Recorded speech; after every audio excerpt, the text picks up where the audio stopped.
Sox. The Game of the Week is brought to you by Miller High Life.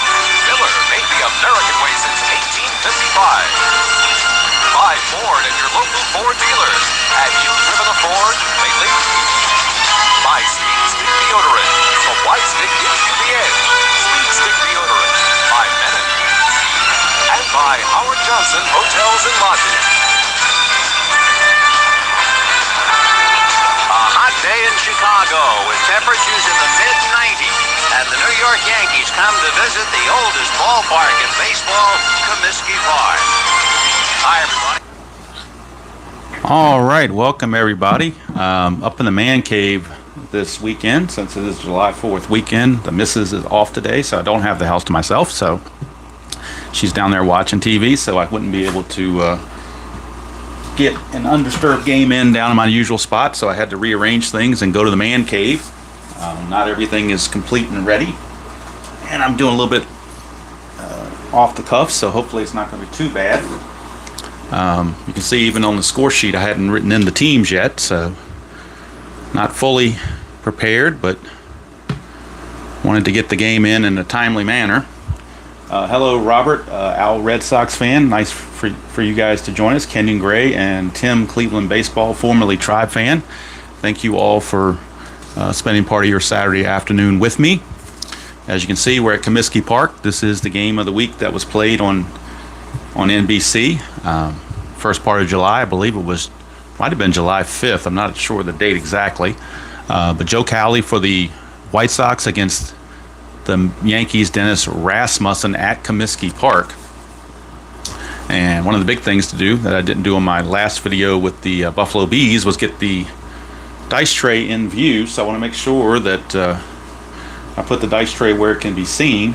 One of the nice things about doing a live one is I've got the game on the computer, so I can see what you guys are seeing.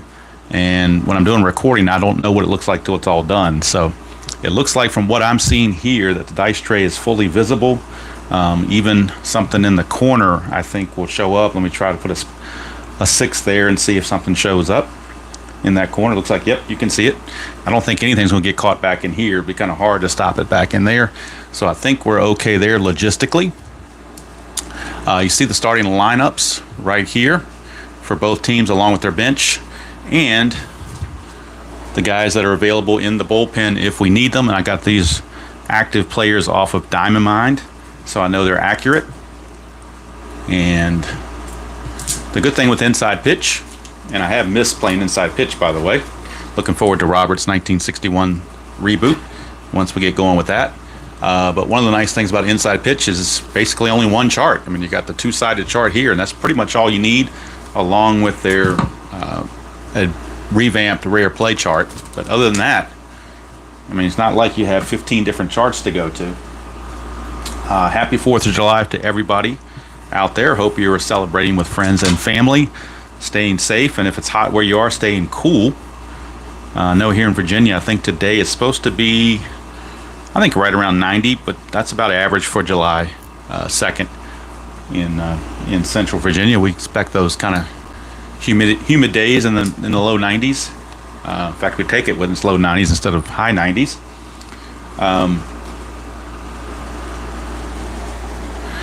Hopefully the sound is okay. I am using this little mic that I bought off Amazon, little cheapo mic. So I'm hoping that the sound is okay. I got to be careful because I'm used to wearing one on the lapel of my shirt.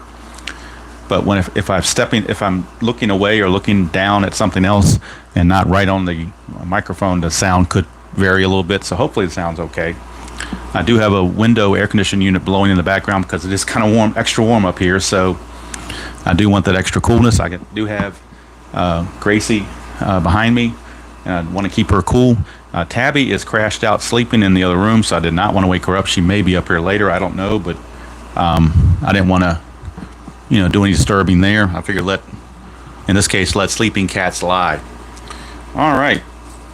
So again, hope everybody's having a wonderful 4th of July weekend. However you choose to celebrate, fireworks, whatever the case may be, eating hot dogs, hamburgers, all kinds of unhealthy food. That's part of the festivities, I would say. All right. now the big thing is to make sure that I remember how to play the game. That's the thing about playing multiple games like that in a rotation, is sometimes you can forget how to play these things. But I think I'm okay. And plus Robert's here, so if I screw something up, he'll be here to let me know about it. Unfortunately, Chip Scarry will not be joining me on the broadcast today, so he's stuck in Buffalo. So at least we get to avoid him. You don't have to hear his bantering. Hello, Replay Gamer. How are you doing? I enjoy your History Maker Golf videos. I am going to get that game. I just don't know when I'm going to get it. Probably in the fall, because I want to get through all this other stuff so I can, give some time to it and be able to dive into it without having 15 other projects going on. So I want to get through this Game of the Week stuff and get pretty much through the History Maker things and finishing up the Demolition League, which is going to be starting back up again next week after the first half is over. I decided to go ahead and play the rest of the Series 9 games offline to speed things up. So when we come back, it'll be Series 10, unofficial start of the second half. Hello, Brandon. How are you? So that's what we'll be doing with that. And then once I get some of these things either finished or close to being finished, then I can look into doing History Maker Golf. I may go the cheap route and pick it up on Cyber Monday when it's $5 off or whatever, but which would be about the time that I'd be wanting to play that anyway, probably in late November, early December, around Thanksgiving. So that's probably when I would get that. But I do enjoy watching everyone that has the game and has played it, whether it's Replay Gamer, Steve from After Further Review, or Tenacious Earl from his channel. All have done wonderful jobs, and I've learned a lot watching those. So I almost feel like I don't need to use the instructions once I get the game. All right, enough rambling, and we'll be ready to get some baseball going here. The Yankees and the White Sox. Unfortunately, in the Stratomatic replay, the Yankees are kind of running away with the AL East. So not a whole lot as far as pennant stuff goes, but this was the actual game on the NBC Game of the Week, so I try to follow that whenever possible and use the actual game that was played that day.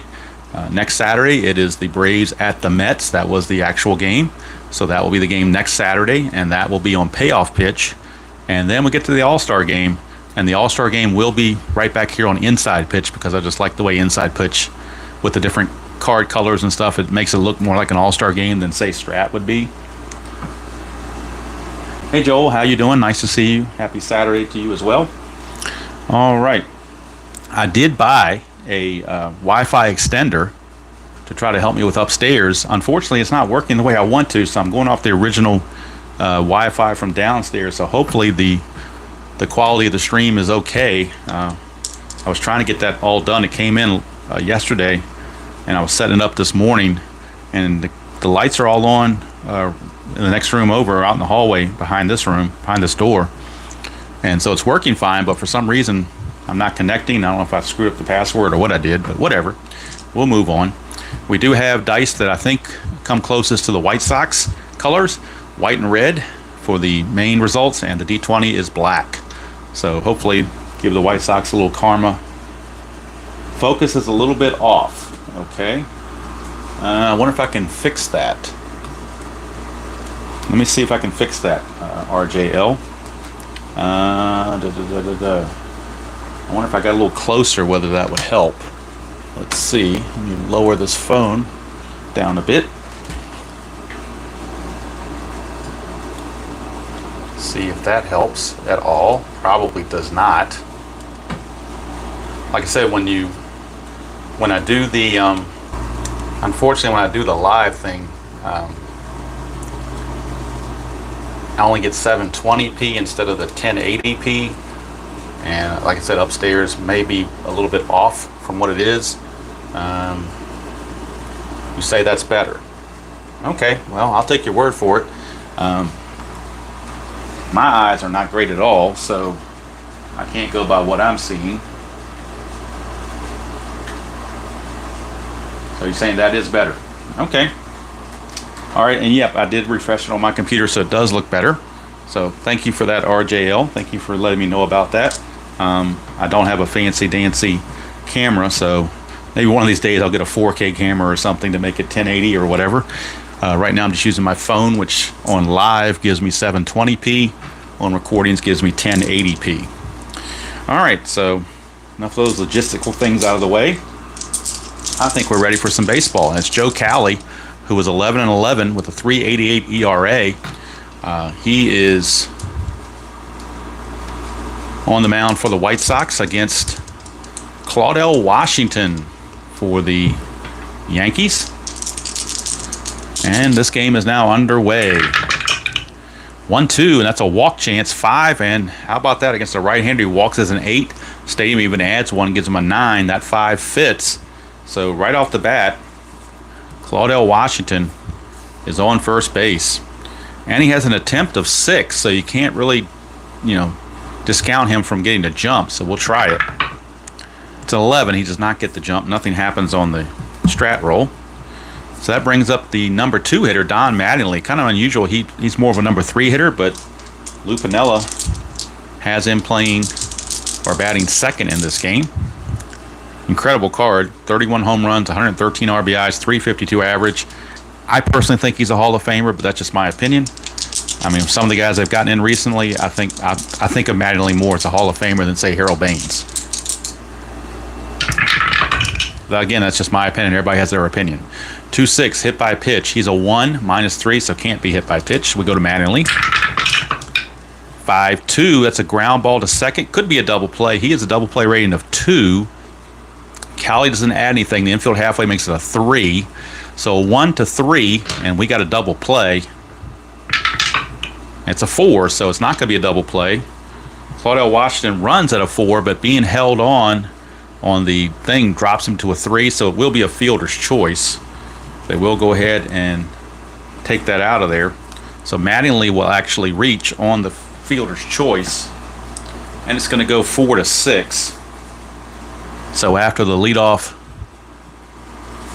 from Claudell Washington, leadoff walk to Claudell Washington, we come up with a fielder's choice, 4-6. And we go to the number 3 hitter, the hitman, Mike Easler.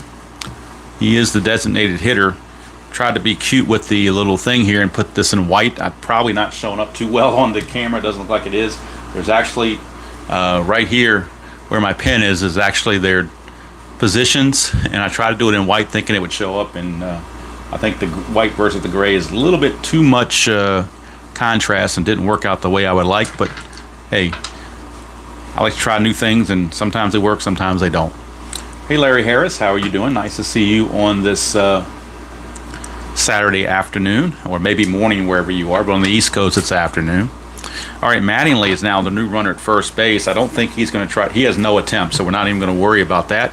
But Cowley does have pickoff attempts, so we do need to roll the 20 to make sure no 20 comes up. It does not, so nothing going on.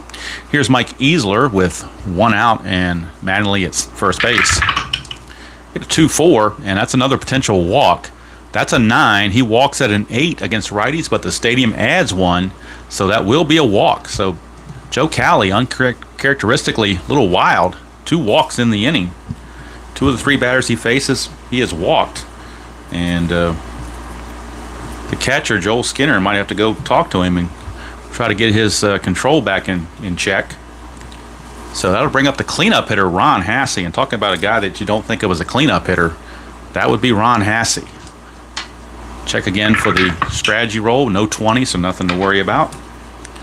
The infield double play depth, looking to turn 2, and Hasse has a 5 ground ball double play rating. So if he hits into a double play chance or ground ball chance, it will be automatic, because you add 1 for the infield being halfway to make him a 6, and the pitcher doesn't change that. So they're definitely looking to turn 2 here. 1-3, but got a strikeout plus. That's going to change everything into a strikeout. So that's out number 2. So 2 down. And that'll bring up the guy you would think would have been the cleanup hitter, Dave Winfield. Hey, Forever Maine, how are you doing? Nice to see you. Juan, nice to see you. I'm trying to keep up with the chat. It's to my left as I'm sitting. You can't see me, but I'm behind the board facing it, just like you guys are on the video. So I have to look to my left because the laptop is over on the left side. It was on the little stand over. It's not even on the table. It's to my left. It's like a 90-degree angle. So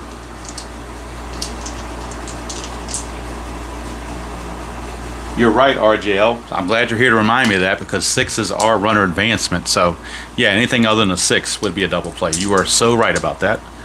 That's why you're here, to help me remember these things. I don't have Kip Scary, so I got to have you. All right, nothing on the Havoc roll. Here is Winfield. 3-2. That's a home run, question mark. But for right-handers, it's only a 1, so that fails. So Winfield will not get a chance to hit a home run, but he will get a chance to swing. It's a 3-6. He's going to double to center field. How about that? Double to center field by Winfield. That's going to score Mattingly for sure. The question is Easler. Now, I don't have my little cheat sheets that Robert has for the outfield base hits and whatnot, but it's not base running in this area is not very difficult at all. It's pretty intuitive. So, like I said, we know Mattingly's going to score from second on a double. That's automatic. The question is, will Easler score? Easler, his run rating is a 2. There are 2 outs. That makes him a 3. The double goes to center field. Double to center, you add from scoring from first on a double to center, you add 1, so that makes him a 4. Easler becomes a 4. Center fielder arm, John Cangelosi, is a 0, so it stays a 4. So it's a 1 to 4 for him to score. So we're going to roll and see if he can make it. That's a 5. He does not. He has to hold. So even with the double, Easler unable to score. And Robert, you can check me to make sure I did that correctly. Like I said, hey Brian B, how are you? Like I said, sometimes I can forget what's going on sometimes and miss some of the nuances, but hopefully not. But Winfield double, and that gives the Yanks a 1-0 lead. Mattingly will score, and Easler will stop at third.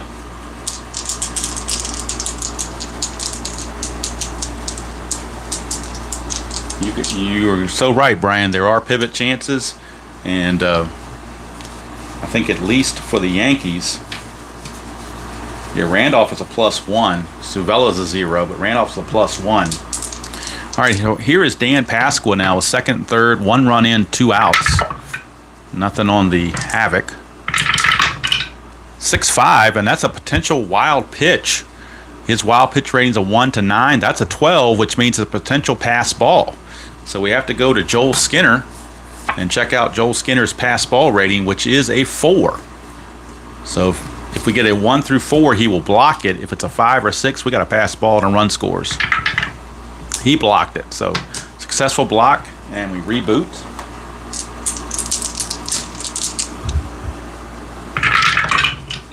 One 4, that's a strikeout chance. 17 is right on the number. Right on the number 17. The stadium doesn't change it, so we will strike out Mr. Pasqua to end the inning. But the Yankees strike first here in the first, thanks to the RBI double from Winfield. And at the end of half an inning of play, it's the Yankees 1 and the White Sox coming to bat. And it will be Mr. John Cangelosi facing Dennis Rasmussen. Rasmussen 18-6, 3.88 ERA on the 86 season. And John Cangelosi, the speedster, not much of a hitter, but he can run. He only hit 235, but he stole 50 bases. So here's the pitch to Cangelosi. 4-1, and that is a strikeout chance, but 12 is too high. Cangelosi doesn't strike out that much. Go to Cangelosi, 5-5. He's going to fly to left. 1 down, and that'll bring up the Wizard of Oz. Not really, but Ozzie Guillen. Don't want to insult the real Wizard of Oz, Ozzie Smith. This is Ozzie Guillen, who, of course, will go on to manage the White Sox later to a World Championship, as a matter of fact, in 2005. 5-5 against a left-handed batter is an automatic out on a star line. So we'll see what the star line is. It's a 4, which means he flies to right out number 2. And interestingly enough, Rasmussen is a fly ball pitcher. All 6 Starline outs are fly outs, which is unusual because his ground ball is a +1. So it seems kind of counterintuitive, but maybe that's baked into the ratings. I don't know. We'll trust Chris on that it's all good to go. And that'll bring up Harold Baines. Harold Baines, the favorite player of Robert in the last couple of years with his Hall of Fame induction. 5-6 strikeout chance, and he got him. So justice is served maybe on Harold Baines. He goes down on strikes. And Rasmussen, 1, 2, 3 through the White Sox order here in the first. We go the second. It's the Yankees 1, White Sox nothing.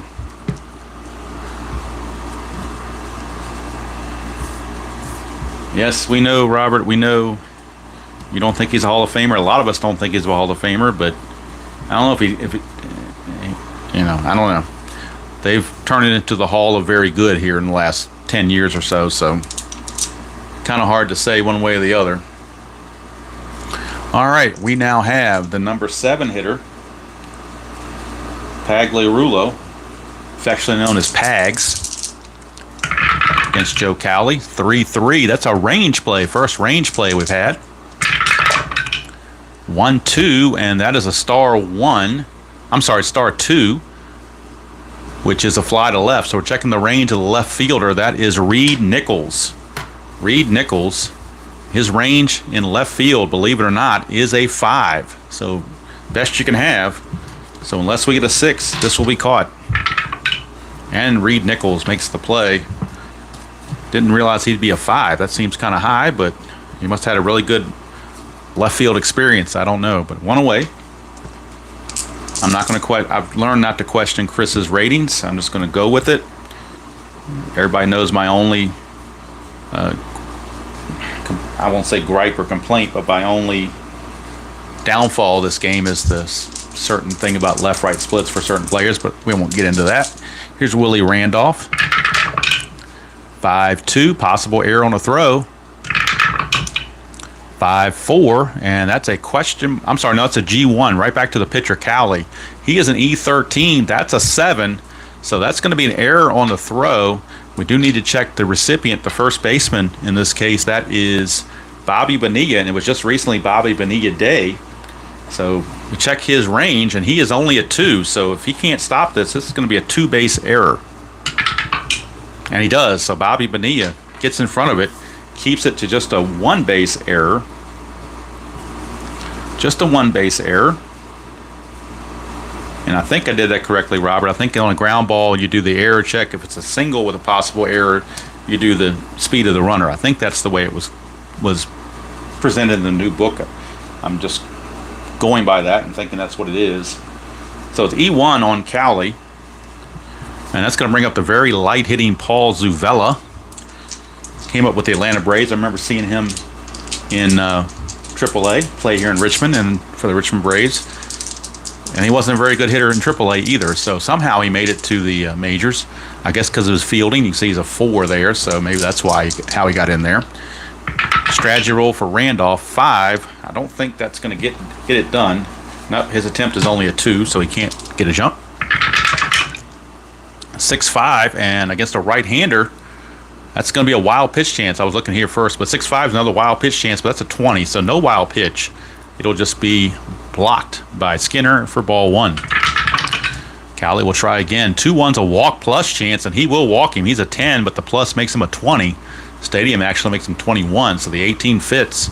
And Cowley in trouble again with the 2 lowly 8-9 hitters, giving him more trouble than he would care to have.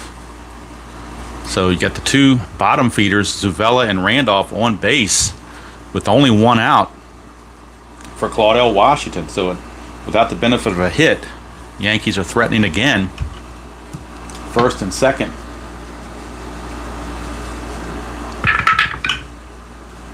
Nothing on the havoc roll. 5-3 for Cowley, and that's a strikeout chance. 12 is going to get him. Claudell's a 16 against righties. That's 12 fits, so he struck him out. Claudell. Down on strikes. Walked his first time, strikes out his second time. Big out for Cali, 2 down. He can get out of it just by getting, but he's got easier said than done because you got Don Mattingly coming up and the strategy roll. Nothing happening. Whoops. 3-1, and against a left-hander, that's a blank. Against a righty, it would have been an out, but Mattingly gets the swing.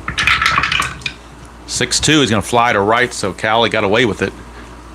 Put one where he probably didn't want it, but Mattingly missed it, and that's going to do it for the Yankees here in the top of the second. They come away empty-handed. We go to the bottom of the second. Still 1-0, Bronx Bombers. And leading things off for the White Sox will be Ron, Ma, and Paul Kittle. He'll be followed by Mr. Bobby Bonilla Day and Tim Hewlett Packard. So we got 3 interesting right-handers coming up. Well, Bonilla's a switch hitter, but he will be batting right-handed. 2-1, strikeout chance. Against a lefty, he's a 20, so that 16 fits. Kittle will take a seat. Or as Paul Carrollson would say of the White Sox, he'll grab some bench. And that'll bring up Mr. Bobby Bonilla. Just recently celebrated Bobby Bonilla Day again for the Metropolitans. 6-1, and that's a ball 1 on a wild pitch. We'll try again. 4-4, that is a strikeout chance. 20, though, is too high. Even Bonilla can't strike out at that height. 1-3, it's a ground ball to second. He's going to make it out anyway. So ground out to second. And that's going to be 2 down for Tim Hewlett.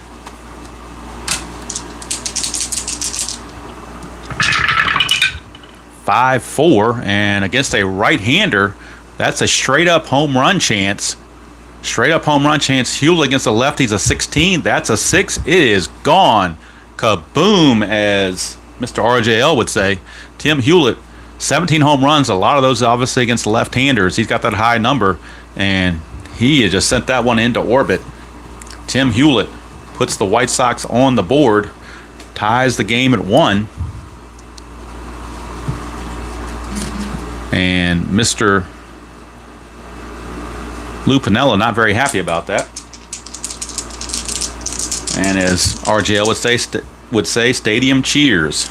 But I can't do the yay and the like RJL does. So we'll save that for when he does his 61. There's Reed Nichols, 5-4. That's the same roll we just had. Another right-hander's home run chance. But his home run chance is only a 5, so 11 fails. We go to Nichols. 1-2. Question mark 8. Only through a 3, so a 20 is not going to cut it. Nichols, one of those guys that he'd only had 136 at bats, so he's not ready for splits, but it doesn't matter. With a 20 being up that high, he wouldn't have worked it anyway. So that's going to end up doing it for the Sox, but they do tie the game on the home run from Tim Hewlett. And we go to the third, tied at 1. And actually, I'm doing something a little bit different today. I'm not keeping score on my score sheet. I'm just playing the game because there's just not enough room right now with all the stuff I've got going on. I tried to start doing it, but it just got to be too distracting, so I'm just going to not worry about it. So, the hitman, Mike Easler, will lead off. Hello, Midlife Crisis. How are you doing? He might be. That was one of the not-so-great free agent pickups, wasn't it, for Bruce Sutter? Great when the Cardinals got him from the Cubs, but not great when the Braves got him from the Cardinals. Cowley, 1-1, blank to a lefty, so we go to Easler. 2-6, star 5, and that's a fly to center. 1 away. That'll bring up the catcher, Ron Hassey. 6-5, and that's a wild pitch chance. And before I go any further, before I start the bat over again after that wild pitch, notice Ron Hassey does have lefty-righty splits. He had 9 home runs. All of them came against right-handed pitching. So they rated him with a 9 and a 0. So my question is, for the guys that don't rate his splits, and I want to give him a 0, Chris says, who's to say they couldn't hit a home run against lefties? Well, who's to say Ron Hassey can't hit a home run against lefties, but they got a 0 there, so he can't. So just playing a little devil's advocate. Just having a little fun on a Saturday, not trying to start an argument. Just doing some thinking. 2-3 is the ballpark card. I love this game, so I'm not going to criticize it but so much because it's just too fun. 2-3, we're going to the ballpark card, Comiskey Park. 2-6, that's a fly to left, 2 down. But sometimes I like playing devil's advocate. Here is Winfield.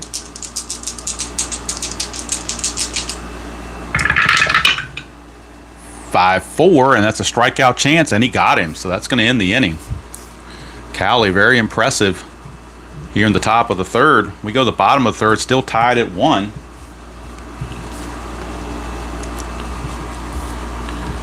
And yes, I'm a strat guy, but boy, inside pitches is right there. So I believe inside pitch might almost be my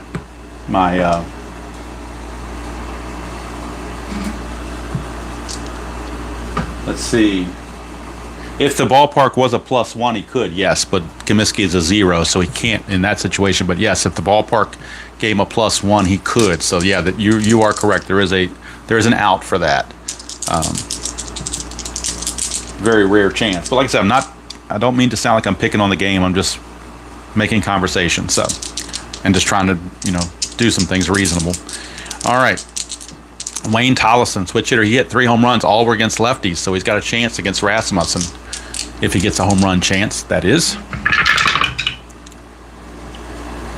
We got a 1-1, which is a strikeout plus because Tollison, the switch hitter, is batting right-handed. It's a strikeout plus. Strikes out with an 11. Didn't even need the plus because the 11's already there, but the plus makes him 21, so he will strike out, I guess, extra strikeout as he is retired, and that'll bring up the number 9 hitter.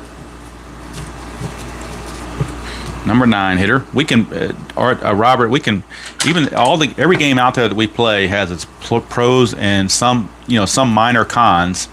If you're looking for the perfect game, you're not going to find it. So, I would say out of all the games, I think maybe inside pitch is probably the closest to being perfect. Strat's right there too, but the 50-50 bothers a lot of people. But this one here. There's not a whole lot to dislike about it. Let me tell you that. There's much more to like about it than it is dislike about it. That's for sure. All right, Joel Skinner, or maybe Joel Leonard Skinner. I don't know. 5-2 home run question mark against the righty. It's a 1-8. That passes. We go to Joel Skinner, but he has to roll a 2 to get the home run, and he does not. So, but he will. He's not out. He gets a swing. 1-6, now he's going to be out. Star 1's a fly to left for out number 2. So 2 up and 2 down. We go back to the top of the order, and John Cangelosi. And every time I hear that name, I think of Bela Lugosi for some reason. But John Cangelosi. 1-6, possible error on a throw. 6-3, and against a lefty, that's a double to center field. No throw to worry about because there's no throw to be made. But Cangelosi will take the double, a 2-out double, and he's in scoring position as the go-ahead run. And it's going to be up to Ozzie Guillen. Up to Ozzie Guillen to get it done. Havoc roll. 4. I don't think Cangelosi can steal third on that. His attempt is an 8. Well, you cut it down to half. But do you really want to steal third with 2 outs and take a chance to get caught? Stolen base rating is a 15, but it's -1 from Rasmussen to make it a 14. And then the catcher, Hasse, is a +1, makes it back to a 15. On a 1-15, we could steal third. But is there a big advantage to doing that with 2 outs? You're going to score on a base hit anyway, so I think we're going to just hold him there, even though he could have got the jump. We'll hold him. There's Rasmussen, 1-2. That's an automatic out on a star line. And that's going to be a fly to right to end the inning. So, couldn't get that done. And we go to the 4th, still 1-1. And Joe Cowley. Yep, divide by 2. He was an attempt of 8, so I divided it by 2, made it a 4, which is what I rolled, but I figured strategy-wise it didn't make sense to do it with 1 out. I probably would have done it with 1 out. All right, here is Dan Pasqua. A marker down here. 3-1, and against a lefty, that's a blank. 1-3, it's a star 2, it's a fly to left. So Pasqua is retired. That brings up Mike Pagliarulo, or some call it Pagliarulo. I call him Pagliarulo. I think he went on to play with Minnesota and San Diego as well as the Yankees. Might have played other places too. 5-5, and that's a double question mark pitcher result. 1-14 against a left-hander is an automatic out. That's a 2, so that's an automatic out. What kind of an out is it? It's a 3, ground ball to first. So Mr. Bonilla makes the play, 2 down, even unassisted. That million must have helped him do it unassisted. Hello, D. Scott Howard, how are you? No Kip Scary here, D. Scott Howard, just me. Here's Willie Randolph. 2-6, that's a hit by pitch chance. He's a 4, -3 is a 1, so no hit by pitch. Randolph, 6-4, pops it to short, and the inning's over. So the Yankees are retired here in the top of the 4th. We go to the bottom of the 4th, still tied at 1 apiece. Double by Winfield in the first, and a home run from Tim Hewlett in the 2nd, the only runs of the game, in case you're just joining us. And Robert's favorite player, Harold Baines, will lead things off for the Sox.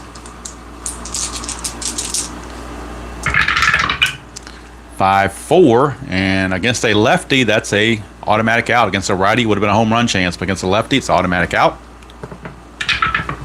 And that's going to be a fly to right. 1 down. So 1 away. And that's why I really can't play APA Basic or Stratomatic Basic, because I think any game that doesn't include left-right splits is an incomplete game. Just my opinion. Some people love it, and that's fine. Like I said, enjoy the games the way you like it. But for myself personally, I have to have lefty-righty splits. There's just no way around it. All right, here's Ron Kittle. 6-3, and that's an automatic out. Let's see what the out is. It's a 5, which is a fly to center, so 2 down. 2 down for Mr. Millionaire Bobby Bonilla. 1-4, and that's the ballpark card going to Comiskey Park. 5-3, it's a ground ball to second, and that's going to end the inning. So Bonilla goes away quietly, and the Mets wish he would go away quietly, but I think he's going to be around for a while, getting that million. At the end of 4, we're tied at 1, and both pitchers going along pretty well, so no need of bullpens just yet. Each team did have 5 bullpen pitchers available for this game, and they're listed over here. So if you're curious, maybe down the road, as we get near the later innings, you know who they have available. Only 1 left-hander for the White Sox, that's McKeon. Yankees have 3 lefties, Shirley, Howland, and Righetti. So they got more things to work with, more tools to work with. Here's the light-hitting Zuvella. 5-1 is a blank to a righty. 5-3, ground ball to short, handled by Guillen. 1 away, and we go back to the top of the order for Claudel. 4-3, and that's a strikeout plus. 15 is going to get him. Didn't even need the plus. He strikes out Claudel anyway. 2 up and 2 down for Mr. Baseball, or Mr. Yankee, Donnie Baseball, Don Mattingly. 6-3, and that's a possible error. And that's a 3-2.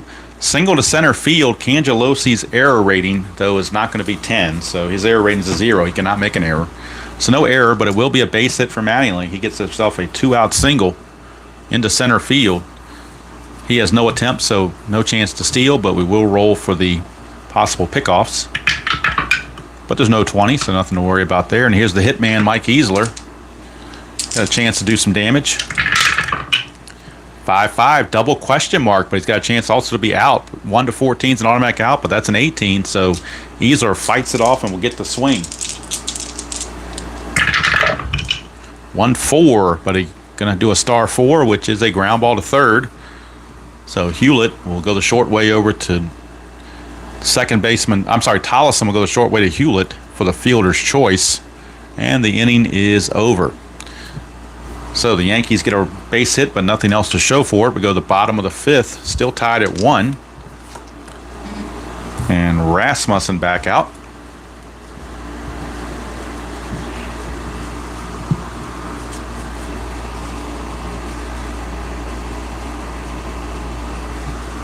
In 1986, I believe Bob James was the closer. Let me check the cards and see who had the most saves. Yeah, Dawley only had 2 saves.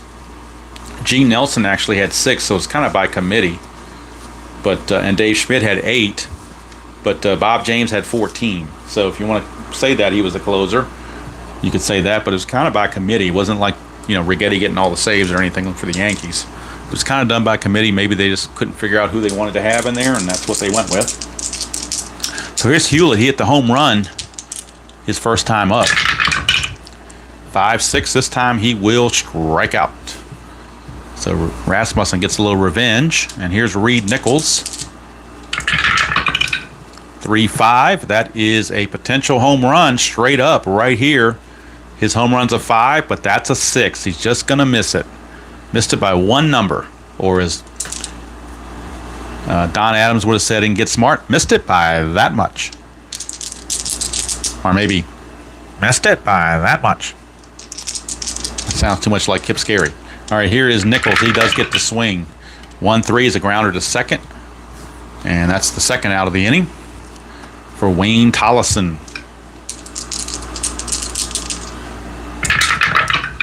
1-5, strikeout chance, 15 too much. We go to Tollison.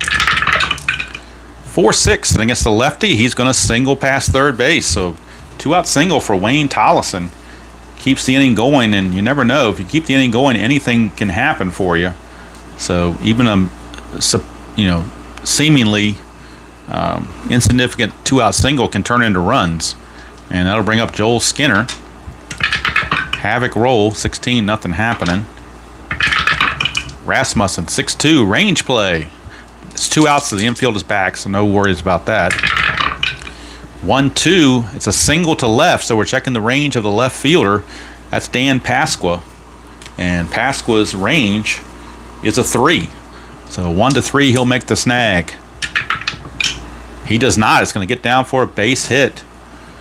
So base hit to left field. Will Tollison make it to third base? Kind of hard, though, because you lose 2 going from first to third on a single to left field. Tollison, his run rating is a 4, though, and there are 2 outs, makes him a 5, but -2 going to left field makes it down to a 3. And then the arm of the left fielder, Pasqua, is a -1, drops him to a 2. So he would need a 1 or a 2 to make it.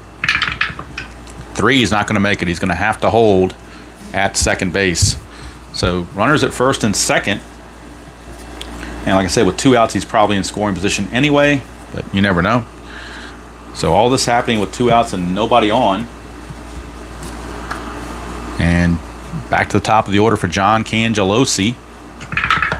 Havoc roll, nothing happening. 2-5, that's the ballpark card going back to Comiskey Park. 2-6, fly to left. That's going to end the inning. So the White Sox leave 2 on. Kamui empty-handed. And we go to the 6th inning. Score still tied at 1 apiece. Pitcher's duel is broken out. And I did not look up the original game to see what the real score was. I should have done that, but I didn't. Normally I have the printout from my resource that I print out the box scores for, or the score sheets for. I was running around, didn't have a chance to do that, so I forgot. I don't know who won the real game or what the score was, but probably insignificant anyway. Here's Ron Hassey to start the 6th. 4-4, and that's going to be a possible error on a ground ball. 3-6 is a star 1. That's a ground ball to second. Second baseman error rating for Tim Hewlett. He checks in as an 11. I'm sorry, no, 0. I'm sorry, 3 at second base. So no error. He's only a 3. That was a 12, so he will make the play. 1 down for Mr. Winfield. His RBI double, the only run the Yankees have scored. Cowley, 4-6. That's a strikeout plus chance. And the 11's going to get him because the plus makes it a 21. So even with that being a 20, Winfield whiffs. 2 up and 2 down for Pasqua. 6-4. That's a walk chance. That's a 9. So he will draw the base on ball. So a 2-out walk to Pasqua. And he has no attempt, so he can't try to steal. But he is aboard with 2 outs. And maybe the Yankees get a 2-out rally going. You never know. Pagliarulo, the batter, will have to roll for strategy based on pickoff chances. And there is none. So here's Pagliarulo.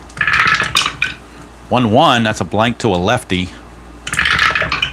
6-2. And against a right-hander, that's a ground ball to second to end the inning. So the Yankees come away empty-handed here in the top of the 6th. So we go to the bottom of the 6th. Still 1-1. Waiting for somebody to flinch, pretty much, because they're going pitch for pitch. Hello, Jim D. How are you doing? Nice to see you here this Saturday afternoon or morning, wherever you happen to be.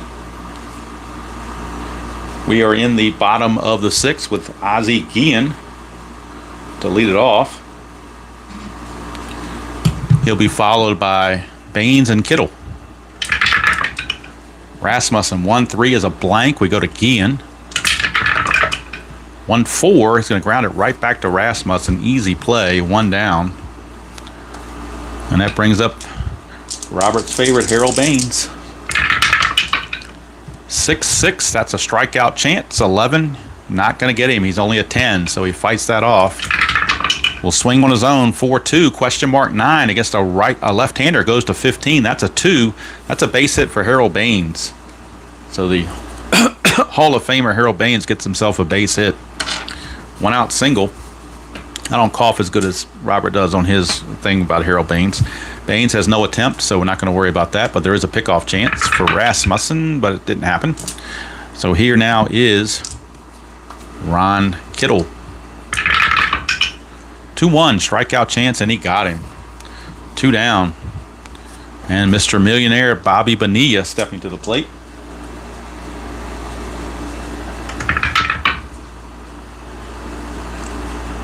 Nothing happening. So we go to get that for Bonilla. 4-3, and that is a strikeout plus, and he got him. So the plus, he needed a plus because it was only an 8, but the plus makes him an 18. So that 15 fits, and the inning is over.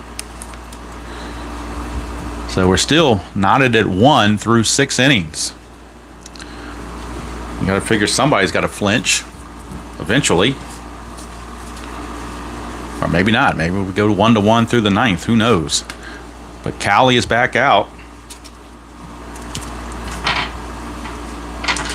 And leading off will be the bottom of the order for the Yankees. Willie Randolph, Paul Zuvella, and Claudell Washington. Since we're in the 7th now, I feel more comfortable making substitutions. So I may pinch hit for Zuvella, potentially. They do have Mike Fischlin or Dale Barrow that can play shortstop, so definitely got some options there. So since we're in the 7th, I might start to do that depending on game situations. It's all going to depend on game situations, really. So we'll have to wait and see how it plays out. First things first, here's Willie Randolph. 5-2, potential error on a throw. 2-4, and that's a star 5, which is a fly to center, so no throw there, just a random out as Cangelosi puts it away. Zuvella, you know what? I'm pulling Zuvella. We're going to go ahead and pinch hit for Zuvella. So Zuvella is history, and let's see who they want to use to pinch hit. Who they feel comfortable pinch hitting with. They do have from the left side, only one they have from the left side is switch hitter Butch Weiniger, but he's not a very good hitter. Bear is not very good. None of those guys are very good. They're going to use Gary Renicky. Gary Renicky will pinch hit for Zuvella, and then Mike Fischlin will take over as the shortstop after that. But right now they're going with Gary Renicky. See if he can get something started for the Yankees. 8-0 Yankees. Thank you very much, Joel. Appreciate that. A little bit different story here. It's 1-1 as we start the top of the 7th. With the pinch hitter, I'm sorry, there's one out because Randolph was out. Pinch hitter Renicky. 6-4 is a potential walk, and he will walk. So Gary Renicky draws a pinch hit walk. Not very exciting, but just as effective as a pinch hit single. And he's aboard, and now we go back to the top of the order for Claudell Washington. Renicky is a runner. Is an attempt of only one. Now, I could pinch run with Ricky Henderson, but I want to save his bat for potentially later. I don't want to burn all their guys right now. So, strategy roll. It is a 1. So, Renicky does get a jump. He would get the jump because his attempt was a 1, and we got a 1. He's a 10. You add 1 for Callie, makes him 11, but then -1 from Skinner would make him back to a 10. And 50-50. Actually, Skinner is a 0, so it would be an 11. 55% chance if you want Renicky to steal, but I think we're going to go ahead and let Claudell hit. 2-1, and that's a walk plus, so just as well, Claudell draws the walk, and now the White Sox bullpen starting to get some activity. Left-handed action down there. And the very dangerous Don Mattingly along with Easler and Hasse coming up, all a bunch of left-handers. But the only left-hander the White Sox have is Joel McKeon. He's not exactly closer material. In fact, on the season, Joel McKeon, well, he didn't do bad, actually. 3-1 with a 2.45 ERA. We're going to make the move. So Joe Cowley is going to be lifted. He's going to be lifted, and Joel McKeon is going to be coming on. I'm not doing warming-up pitchers or anything like that, so if I want to make a change, I just make the change. So Joel McKeon, and he does have the special K result as well, which could come in handy for him. So lefty Joel McKeon will be on, and he'll be facing Mattingly, lefty-lefty matchup. He has no pickoff chances or anything like that. Renicky only doesn't have any chance to steal second, so no strategy roll is even needed at this point. We just roll for the at-bat. 6-3, and against a lefty, that's a blank. So we go to Mattingly. 3-5, and 3-5 against the lefty is a double to center field. But, ooh, we made a bad mistake there. We brought the lefty in. If we kept the righty, it'd been a fly to center, but you're trying to play the percentages and you get burned. Renicky will score. Claudell Washington will see if he can score on the double to center field. To score from first, you add 1. So Claudell Washington, his run rating is already a 4, becomes a 5. Cangelosi's a 0 arm, so it's a 1-5. And he will score as well, which he does. Now, we rolled a 1, and this is one of the parts that I need RJ's help on. I think if you roll a 1 on that secondary throw like that, that means that the batter has a chance to take the extra base. I'm thinking that's the way it goes. That's the way I'd been playing it anyways, that he gets a chance to take the extra base. We roll off his run rating, which is a 2. And if we roll a 1 or 2, he gets to take the extra base. If we don't get a 1 or 2, then he stays at first base. That's the way I'd been playing it. Hopefully that is correct. Manley takes third. I'm sorry, because it was a double. You are correct. Okay. It's a 4, so he has to stop at second. So it's a moot point anyway, but it is a 2-run double for Don Mattingly. And the Yankees have all of a sudden taken the lead, and their big boys, Winfield and Mattingly, responsible. And bringing in McKeon just didn't seem to... You thought it would be the trick, but apparently it was not. As Mattingly told him, take your lefty and stick it. But they're going to stick with the left-hander against Mike Easler.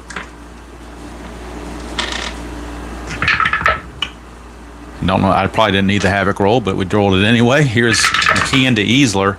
5-2 is a range play. 3-4. 3-4 is a star 3, which is a fly to right. So we got the range check of Harold Baines. So see if the Hall of Famer can make the play. Harold Baines is a 4. And he does make the play. So Harold Baines makes the play. Can Mattingly move to third is the question on the fly to right. On a fly to right, you lose 1 from your run rating, does Mattingly. Mattingly runs as a 2, drops him to a 1. The arm rating of Baines is a 0. So on a 1, he can move up. Anything else, he would have to hold. It's a 1, so he gets to move to third base. How about that? Mattingly, a little sneaky with the speed there. Out number 2. But he does move to third, where he could score on a wild pitch or whatever. Here is Ron Hasse, lefty on lefty, against McKeon. 5-1. 5-1 is a star line, so he's going to be out. And it's going to be a fly to center to end the inning, but damage done. 2 runs come in for the Yankees on the 2-run double from Don Mattingly. And just like that, the Yankees lead it 2-1. I think it's going to be all from McKeon because we got righties coming up, so the White Sox will go to another pitcher in the bullpen for the top of the 8th. And the Yankees have that 3-1 lead to protect. Dennis Rasmussen's still out there. It is the bottom of the 7th, so it is 7th inning stretch time. Invite everyone to stand and stretch. I think I might do it as well, just because I've been sitting here for a while and I probably need to stretch. So 7th inning stretch time. Loosen up your voices, loosen up your joints, and get ready for Take Me Out to the Ball Game.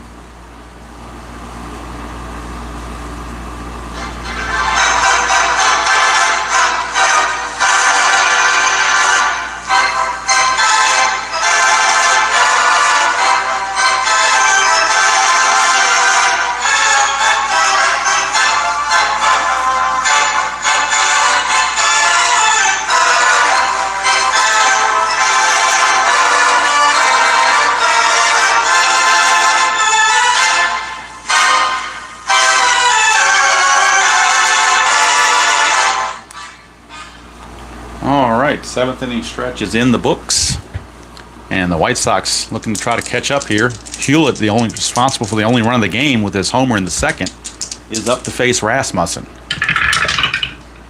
1-2, and that's an automatic out. So it's not a good start for the Sox. It's going to be a fly to center field, 1 away. Hewlett is retired.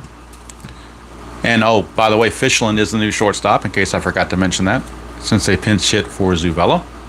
And that pinch hit actually worked out pretty well because Renicky scored one of those 2 runs. So had we not pinched hit, they may not have scored.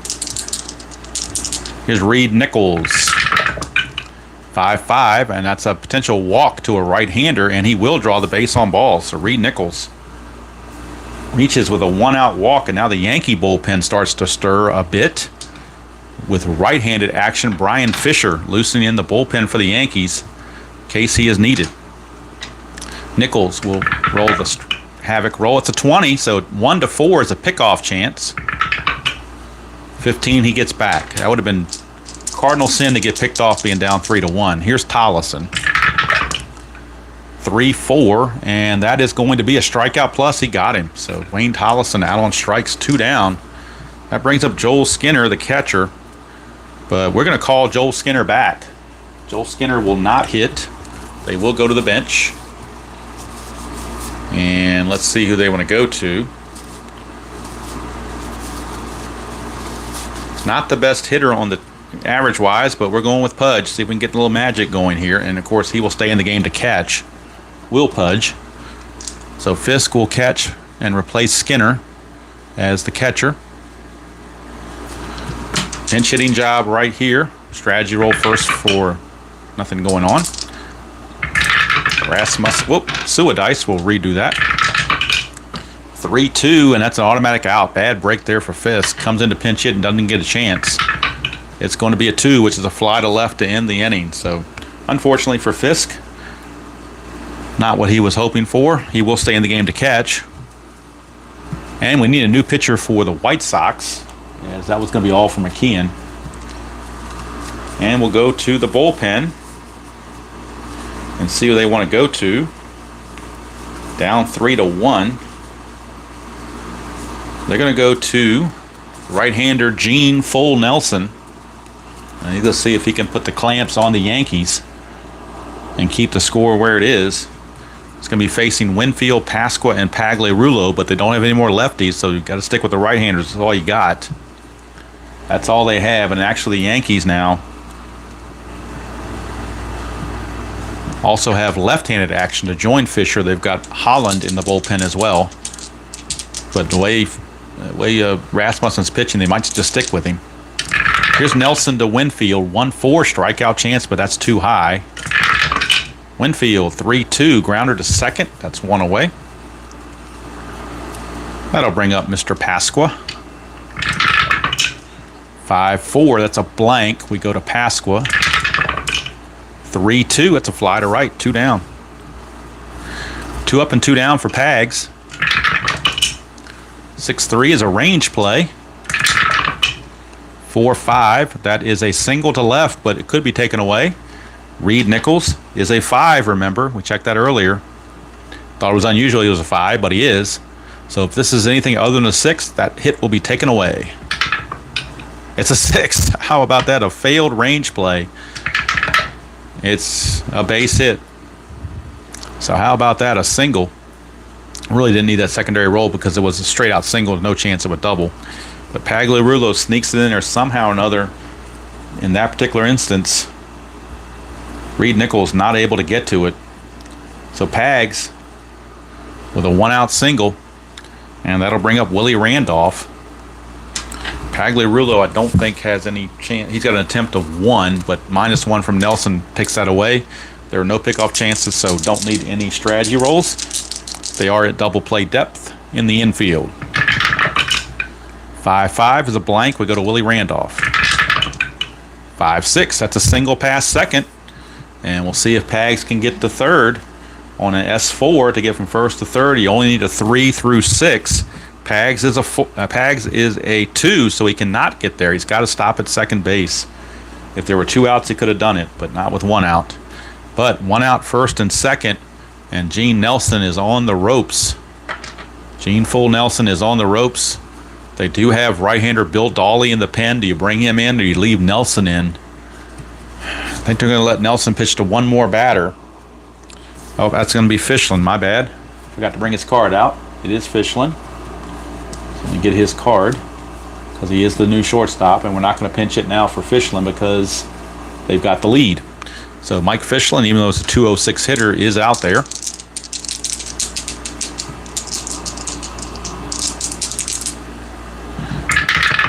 Nelson, 3-1, strikeout chance, and he got him. So Fischlin's out of there, 2 down.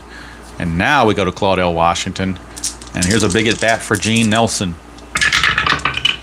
3-3 is a blank. We go to Claudell. 6-2 is a fly to center, and that's going to end the inning. So Gene Nelson managed to worm his way out of that. I think he's going to be done. That's all they're going to see of him.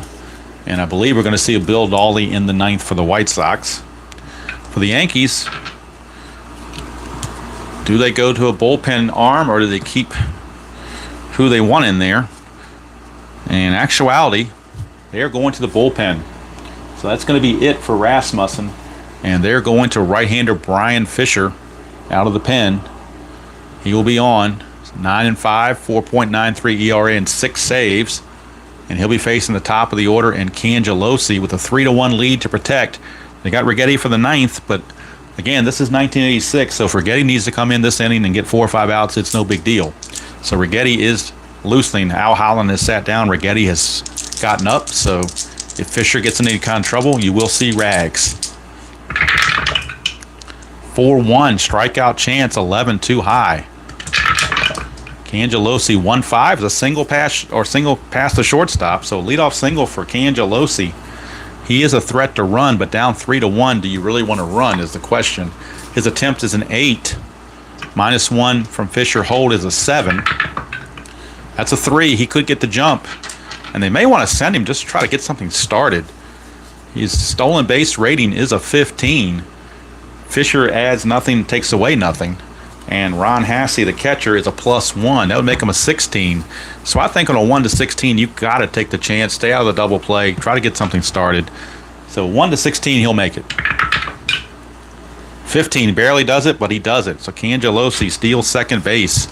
That's a big stolen base. It gets him out of the double play, puts a runner in scoring position. We're not going to have him steal third, so we're not going to do any strategy roll for that. 4-3 is a strikeout. I'm sorry, 4-3 is the ballpark card. We're going to the ballpark card. Almost read 3-3, but 4-3 is the stadium card for Comiskey Park. 4-3 is a star 6. Fly to left, 1 away. And with that ball going to left field, I don't think there's a provision to get, well, it's a -3. So that's going to kind of curb things right there. Cangelosi's a 4, but that would drop into a 1. And then left fielder arm, Pasqua. It's a -1, so it'd be a 0. He could not go up to third if he wanted to. So based on the numbers. So Guillen is out, but here's Mr. Harold Baines trying to get that run home. 2-2 is a walk chance, and he will not walk. So we go to Baines.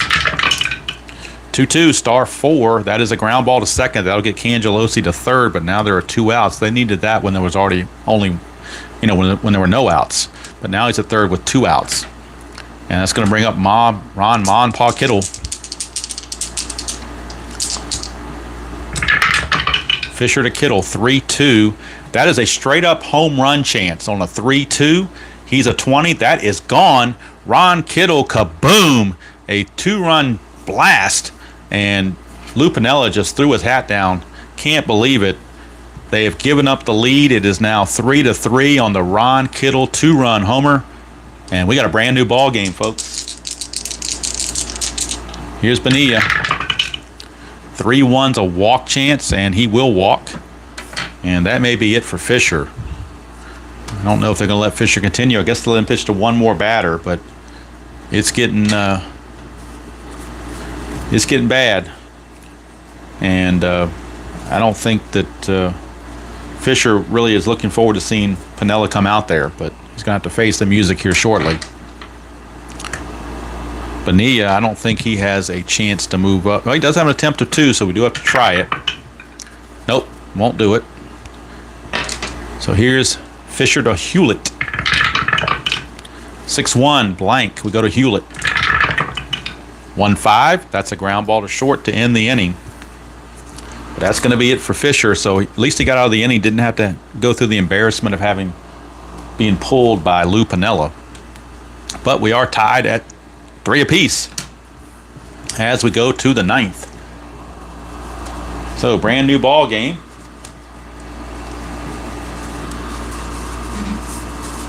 And we do have Bill Dawley coming in for the White Sox.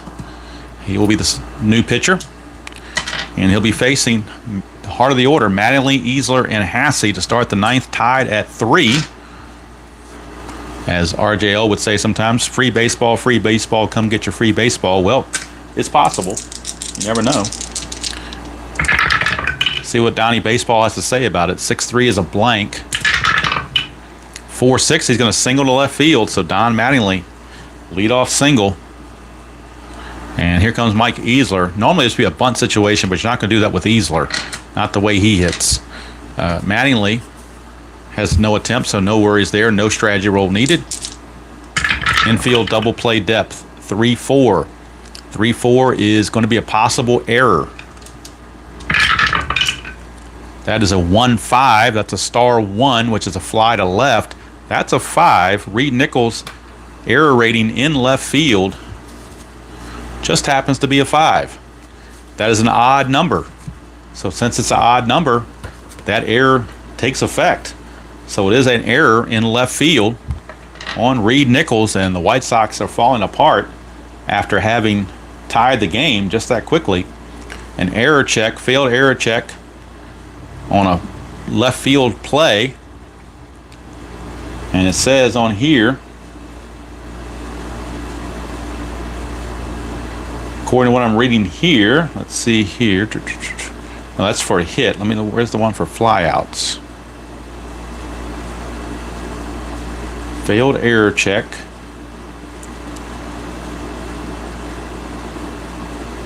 On a fly ball number 3. Fly ball dropped if error check fails and the D20 is odd, which it was. Less than 2 outs, roll 1d6 versus the base runner and rating of the runner. If roll is higher, that base running runner hitter advances 1 base only, otherwise 2 bases. All right, so Mattingly's run rating is a 2. That's higher, so he only gets the 1 base. So according to what I'm reading, it's just a 1 base error. Hopefully I did that correctly, RJL. 1 base error. Hello, Beatles. How are you doing?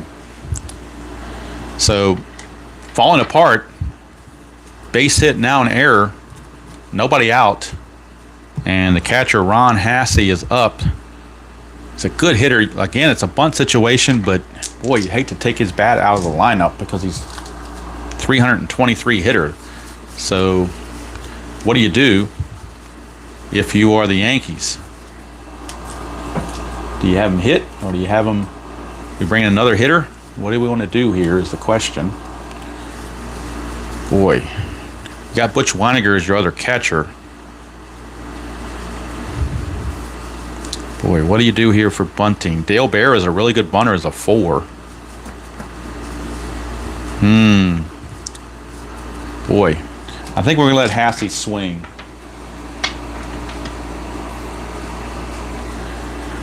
So, Hasse will be up infield double play depth.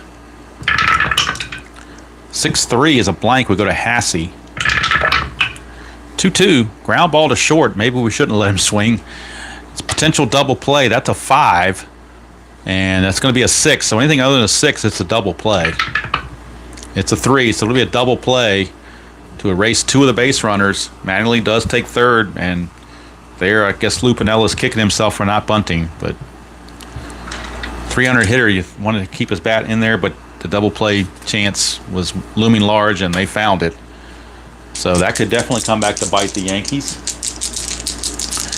2 down, Mattingly at third, so Winfield can still knock him in and give the Yankees the lead. 5-1 strikeout chance. He can also strike out to end the inning. So, boy, what looked promising for the Yankees turned out to be mud.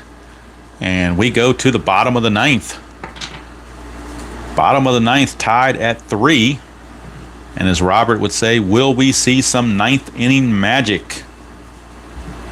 Or is that, I believe it was a group, the Loving Spoonful, that sang, "Do you believe in magic?" I think that's who it was. I'm not a music aficionado, but I think that's who it was. So the Yankees, Fisher is done, so they're not going to use him. So let's see who, and Dawley is done for the White Sox. So let's see who the Yankees want to bring in. They don't want to bring in Righetti because the score is tied. So I think they're going to use Al Holland, a lefty. So Al Holland will be on. And he'll be facing Nichols, Tollison, and Fisk. Due up for the White Sox. All right, here it's Reed Nichols. 3-3, and that's a potential walk. 19 too much. Nichols, 4-6 fly to right, 1 away. So Al Holland trying to get it to extra innings. Brings up Wayne Tollison.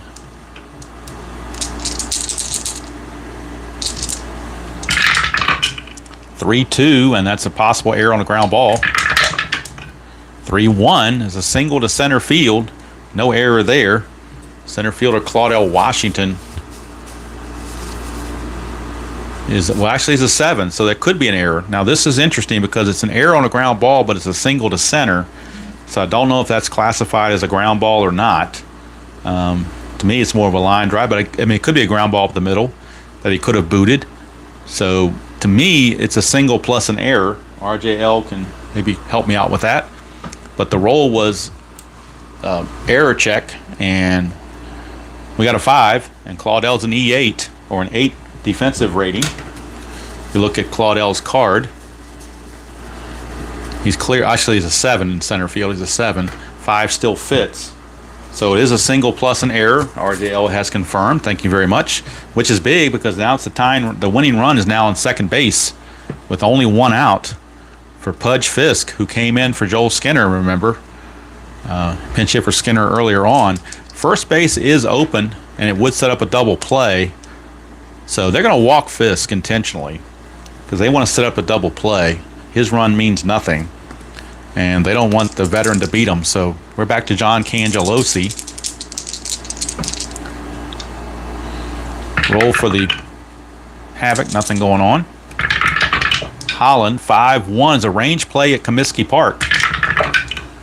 2-5, and that is a rare play. A rare play, so that's going to override the range play. We go straight to the rare play chart. And this is with people on base. So we go to our rare play with runners on base and roll 2d6s. 65. 65 says 3-2 pitch called, ball for a walk. Catcher argues and gets thrown out of the game. So how about that? Hasse gets thrown out of the game, and that means Weiniger has to come in and catch. And it's a good thing we didn't pinch it for Hasse because Weininger would have been in the game, and he would have gotten thrown out and there'd been nobody to catch. So, new catcher is going to be, and the result, I guess, is a walk because it was a 3-2 pitch that was called a ball. So, obviously, that's a walk. So, Cangelosi walks to load the bases. And the White Sox on the verge of making a dramatic comeback against those dreaded Yankees. They have the bases loaded with one out. And Ozzie Guillen, the batter. New catcher again is Weininger. That leaves Henderson and Berra on the bench. So, boy, those rare plays. And I think the Digital Dice guys just had a podcast on rare plays. So there you go, how that happens. All right, so bases loaded, one out. Infield. Well, let's see. He's got a 3 here. Would be a 1-4 for a double play. They're going to play halfway for the double play. They don't want to play all the way in because they're too afraid of a range play. So they're going to play halfway and try to turn the traditional double play to get out of the inning. Holland, 2-5 against Guillen. That's an automatic out. But what kind of out is it? All of them are going to be fly balls, so we got a potential sacrifice fly that can win the game. It is a 4, which is a fly to center. So that's out number 2, but then can the runner score? So Tollison, well, first of all, the sacrifice fly rating on Guillen is a 2. If this is a 1 or 2, the game's over. Nope, didn't pass that check, but we still got one more check to do. Runner Tollison runs at a 4. Claudell Washington's arm is a 0. So 1-4, and they still win the game on a walk-off sacrifice fly. And they do. That's gone. Tollison slides in, beats the throw, and the White Sox come back to beat the Yankees by the score of 4-3, getting 2 in the 8th on a home run from Kittle and a sacrifice fly off the bat of Ozzie Guillen. And Righetti kind of frustrated. He was in the bullpen, was not used. Much like, much like Buck Showalter with the Orioles back in 2000, I think it was 2016, where they didn't bring him in against Toronto. They didn't bring in their closer against Toronto, and they left their best arm in the bullpen. But walks it off on a sacrifice fly. I don't think I've ever had a walk-off sacrifice fly before, so that was different. Hopefully, logistically and visually and soundly and whatever else, this new setup worked out okay. I actually like being up here. Sometimes it's kind of like getting away from everything. You're just out of sight of everything else, and it kind of gets you in your own little world.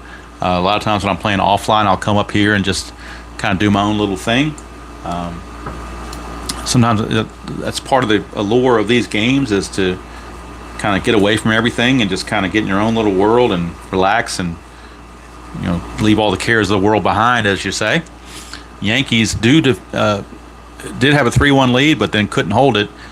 You could argue maybe it should have brought in Righetti to pitch the 8th and 9th to get a 2-inning save, but who's to say that wouldn't have happened to Righetti as well? You never know. It's the way the dice turn out. It's just the way it works. And if you're a Yankee fan, you're upset. If you're a Yankee hater, you're happy. Doesn't really matter to me which way it goes. I just like replaying the games. I have no dog in the fights, as they say, because even if it's one of my teams I like, if they won a championship, it can't be taken away from them in a replay. So I don't get too invested in that. I mostly play just for enjoyment. Next Saturday, the game of the week, as I mentioned, we will stay with the New York theme, but it won't be in Chicago. It'll actually be in New York this time, in Shea Stadium. It'll be the Atlanta Braves. The one time that we get to see the Atlanta Braves, they will be visiting the New York Mets, and that'll be the final game before the All-Star break. Mets and the Braves. That'll be the next one. That'll be on payoff pitch as the cycle continues.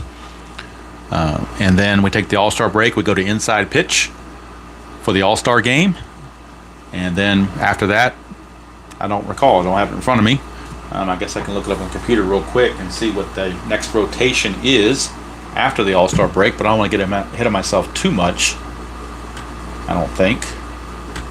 But let's see what my computer tells me. And then the in the Braves New York game, it's Rick Aguilera against Rick Mailer is the pitching matchup. So not a glamorous matchup, but it's a matchup. That's the actual lineups. First game out of the All-Star break will be an actual game of the week, and that is the Minnesota Twins visiting the Baltimore Orioles. So this will be the one time to see Minnesota on the channel for the game of the week. It'll be the Minnesota Twins at the Baltimore Orioles. And I'm doing that one on payoff pitch, so we're starting off payoff pitch. And then on July 26th date of that game of the week, it'll be San Francisco at Pittsburgh, and that will be the chance to see the Pirates on the game of the week, and that will be Stratomatic Super Advanced. And then after that, it'll be Montreal at the Mets in Status Pro to get our chance to see Montreal. And at that point, all teams will have been shown at least once. And then after that, I'm going for best matchups, or if I actually knew there was game of the week, I'll use that.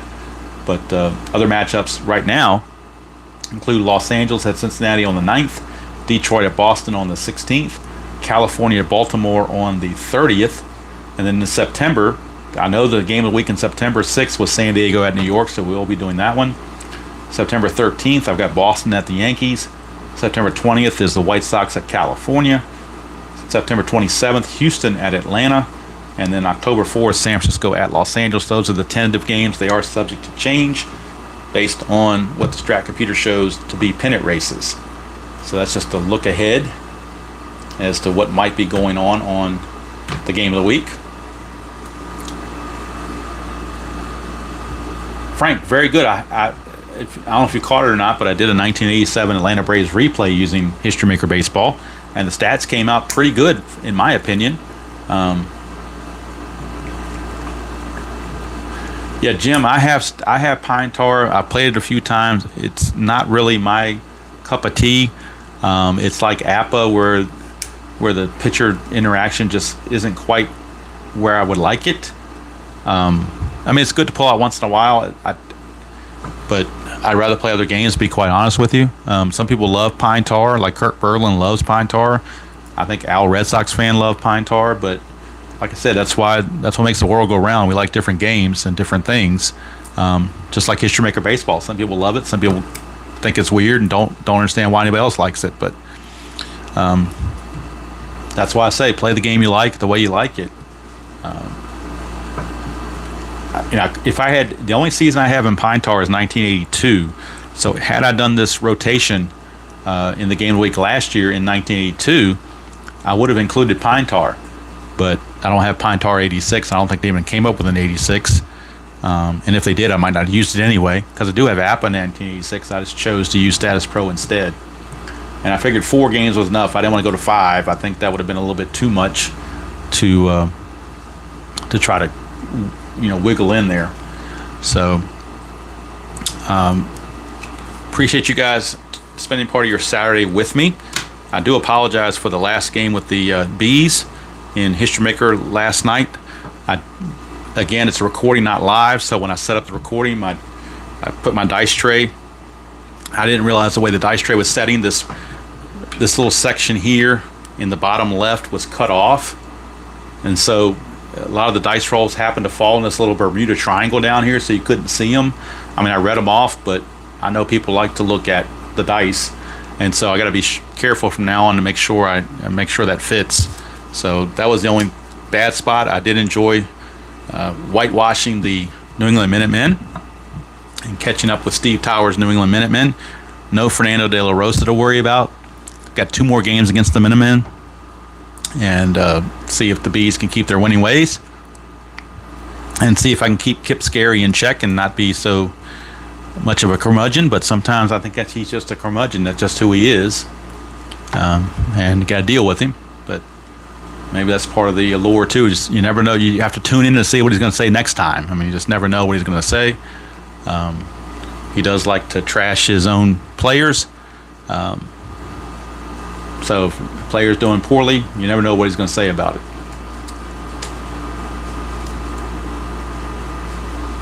Yep, Jim, everybody likes different things. I don't remember when I ordered it. I think when I ordered the season right with it, with the game, so I'm not sure. I think I got a couple of World Series teams or something that came with the game, maybe 2016 or something. I don't know off the top of my head. Like I said, I haven't even pulled out pine tar in so long. I like the cards. The cards look pretty cool. They're nice and colorful and everything like that. The batter cards have lefty-righty splits on them. Really, really nice. But unless you roll a multiple of 5, the pitcher really has no effect. So a pitcher can go quite a few innings without even affecting the game, which to me is not what I would like to play. I prefer to have the interaction, particularly with a game like this where every pitch, the pitcher and batter have interaction. Same with payoff pitch. Same with status pro, really, because status pro, the pitcher has that chance, but you never know what's going to happen. Now, Stratomatic, it's 50-50, so you live with that as well. But the ratings in Stratomatic are so good, I guess that maybe makes up for it. I don't know. We'll be finishing. I do want to finish up offline the rest of the Demolition League Week 9, so that next week I can get started on Series 10. New matchups, and I'll put a game of the week. I'll put one game from Series 10, just to kind of move it along. I'll do one game on camera, and the other 4 I'll do off camera. Or the other series, rest of the teams I'll do off camera. I'll pick one each week based on the standings, or if the rotations come up where I get a stellar pitching matchup, I may do that as well. I'm not sure exactly how I want to handle that. The Bees, I got to play the 2 more of them, and then get ready for next Friday. The way I do the Bees telecast, obviously, it's not set up for a live thing because I'm in my own little world with the 2 fictional announcers, so it'd be kind of hard to break kayfabe, to use a wrestling term for that, and go back to answering chat when I'm trying to get into character on those things. So that's why those are always uploaded. And so I usually have to record those either a Wednesday or Thursday, so to make sure they're uploaded on Friday. So that gives me a couple days to get those next 2 games started and to instant result the rest of the league, so I can get updated standings for the next series against the Montreal Royal Blues. But I really do enjoy that set. Having a lot of fun with the History Maker set, the fictional set, with those colored cards. They're really, really well done. Kudos to Keith and his team up there for doing those. And one of these days, like I said, sometime this fall, I will order the History Maker Golf. Don't know if I ever put it on the channel because it's kind of a hard thing to do video on. It's, some people have done it very well, like Earl and Replay Gamer and Steve from After Further Review. I think even Robert's done a couple of games or a couple setups or whatever. But it's not as smooth, I don't think, as the baseball. Just like football would be very hard to do as well. I think Tenacious Earl had to do like a quarter at a time because it just took so long. So if I get that, it would just be kind of for my own personal enjoyment. But we'll see how it goes. Anything else anybody wants to chat about? I'm open to pretty much anything you want to talk about. Doesn't have to be baseball necessarily. It could be anything. I think Robert was talking about playing a 1961 exhibition game. I know he's chomping at the bit to get back an inside pitch after taking a break. I'm sure the break is helping his voice. And he's probably, giving him good rest, but I think he really is itching to get out there and get that 1961 game going for himself. In fact, let me go back and look here. Sunday afternoon, July 10th, so a week from tomorrow. It's going to be slow and steady, so it's almost like a tutorial. So if you are not sure how inside pitch is done necessarily, or maybe the base running confuses you or whatnot, check out Robert's channel next Sunday night. I imagine it's probably around 7 or so, maybe between 7 and 8, somewhere in that neighborhood on Sunday night. Not tomorrow night, but next Sunday night. 1961 demo game, Cincinnati Reds and New York Yankees. It actually says next Sunday afternoon, so I'm not sure what the time is. Maybe Rob can fill that in, but most of the time he comes on in streams. It's usually 7 to 8-ish, something like that.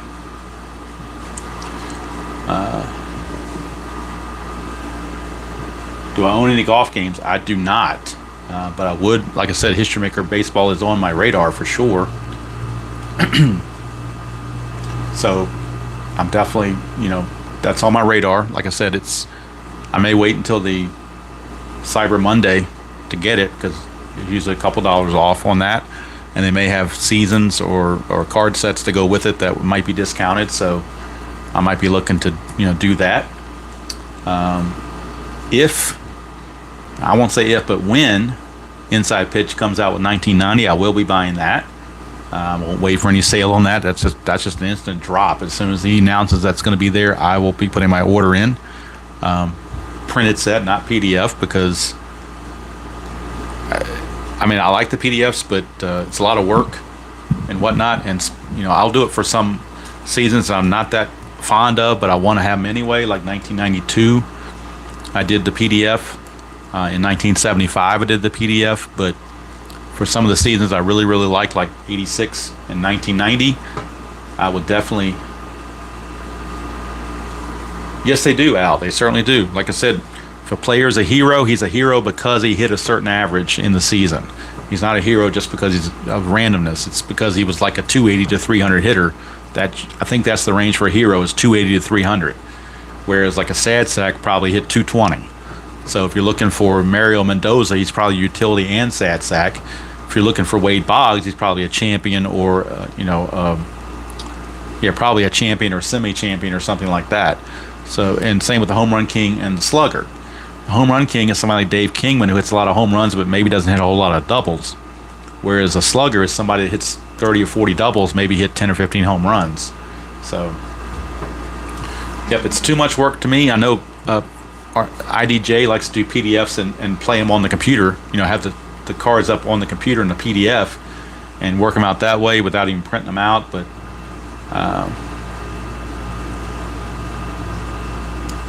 yeah, I have the 110-pound paper. That's what I print them on. But if I print the color version, yeah, there's going to be some serious ink being used. And I've got one of those old Epson printers, and it drinks ink for breakfast. And and those things, they aren't cheap to replace. They almost cost more than the printer does. One of these days, I might get one of those Eco Tank printers where you fill it up or whatever. But those things are a couple $100, and I'm too cheap for that. I'm gonna keep with what I got until it breaks. Yep, Kingman and Gorman Thomas, or Chris Davis of the Orioles is another one like that. That struck out 200 times. There were Pete Incaviglia is another one that's like that. I mean, there's quite a few that are fall in that category. Let's see, what else can I think of? If anybody's got any streaming going on tonight, you can let me know, and I'll try to pass it along. I don't know when the next Al Red Sox chat with the community is going to be. I don't know if they're monthly or if it's every Saturday night or whatever. I know Dave Gardner and them just did a digital to dice recently. And of course, Robert is resting up for next Sunday. So you never know. Just keep your eye out, and anybody that has a channel, try to support them. Try to go in and watch their video and support what they're doing, because it does take a little bit of effort to get it done and put yourself out there and for ridicule and whatnot. So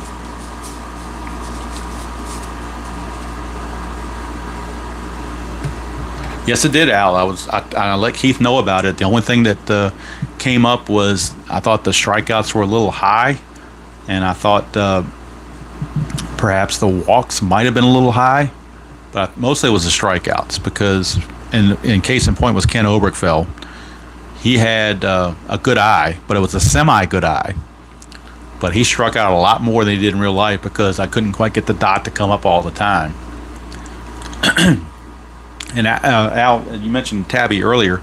She's still sleeping downstairs, so I played this whole game without Tabby. She just missed this one. Gracie's behind me resting, but Tabby just decided to sit this one out, I guess. Maybe I'll try to catch her next time. But the community has a lot of good people in it.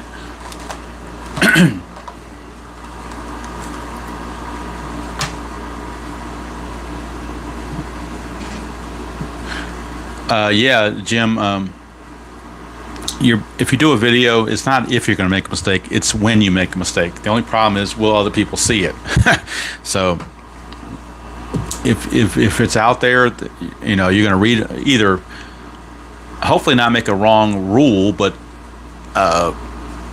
you could read. Like I almost read a wrong column here on Inside Pitch, but I caught myself. But you might not catch yourself. You might not see that it. You read the wrong column. You might have read 2.5 and it was really 5.2. But I look at those as wet blankets and I don't really pay attention to them. I say if they want to come on there and complain about that, get their own channel and do their own thing and see if they can be perfect. But the point is we are doing it for fun as a hobby. We enjoy it, and we like to Replay Gamer said about his golfing and his unboxings and everything else. The point of his channel is to share his hobby, not to be a celebrity or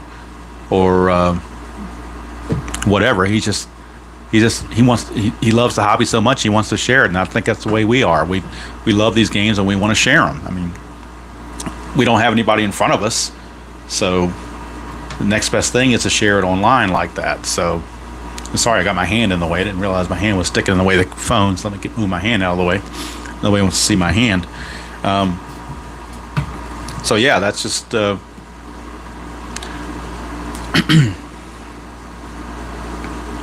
Al Red Sox is 9 times out of 10. Al Red Sox is very entertaining. Oh, Frank, good. League of the Ladies of Wrestling. I think Dave does the best job at his basketball. I love his Action PC basketball broadcast. He just got one of those voices. I mean, I could listen to him read the dictionary. I mean, he just has one of those deep voices. I'm not sure why he's not in some sort of announcing, or he could be on some kind of book on tape, recorder or something, because maybe it's just me, but I think he's got one of the better voices for anybody that does the channels. Maybe that's just me. Like I said, it's just something about his voice just resonates with me. And it's kind of,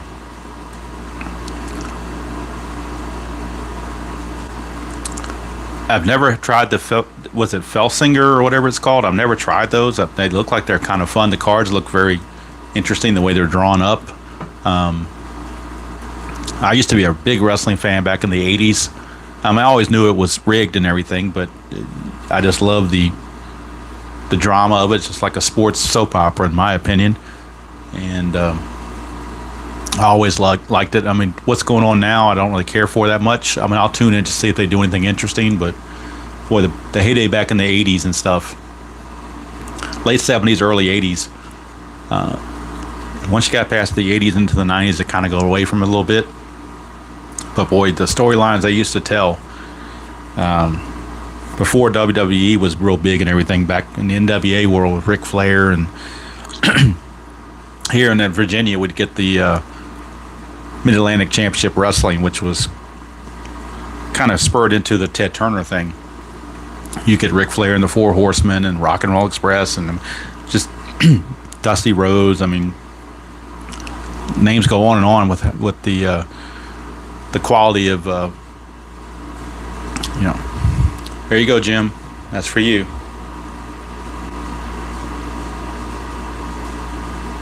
That's for you. Four Horsemen. And it was funny because the guy I used to work with, we were big wrestling fans, and every time we walked by each other in the hallway, we'd do this as we passed by. We wouldn't even say anything. We just do the four as we were passing by, and we knew what we were talking about. So,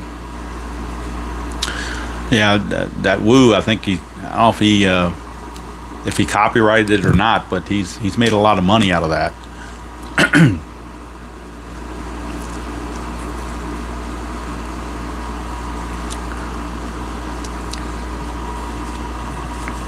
Yeah, Kenyon, I think the whole community is nice. I mean, the good thing about it too, I like about this is at least from what I've seen anyway, try to keep it under sports.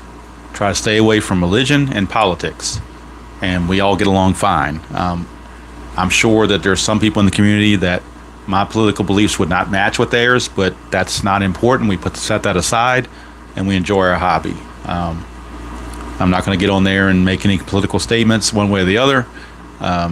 This is an escape from reality, so to me, to bring in something like that, we'd be bringing reality in, and I like to get away from all that and just try to get along. In fact, I used to love it. I think it was a couple of years ago, Al Red Sox fans started a Discord channel, and I used to love the Discord channel. That was great interaction that we used to have on that Discord channel. But whether it's Al, whether it's IDJ, whether it's Robert, Dave Gardner, Tenacious Earl, Kurt Berglund. I'm sure I'm leaving a Replay Gamer. It doesn't matter. Anybody that puts videos out there consistently that I consider part of the community. Dave Little, Tribe Fan, anybody that does it.